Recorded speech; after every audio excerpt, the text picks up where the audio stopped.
नमस्कार मित्रांनो, तुम्ही बघताय बुलढाणा जिल्ह्यातील खामगाव तालुक्यातील गारडगाव आहे. इथं बघू शकता तुम्ही महाराष्ट्रातील प्रख्यात असं बुद्धविहार इथं आहे, हे बघू शकता. आणि खूप लोक इथे येत आहेत. हे बघा मूर्ती,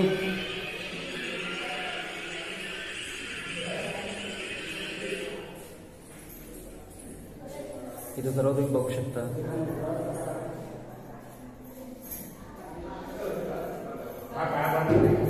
लहान मुलापासून ते मोठ्यापर्यंत इथे सर्व दर्शनाला येतात आणि तेही खूप दुरून दुरून येतात, बघू शकता. आणि मी खूप भाग्यवान आहे की मी या गावी माझा जन्म झालेला आहे, बघू शकता. मूर्ती पाहू शकता.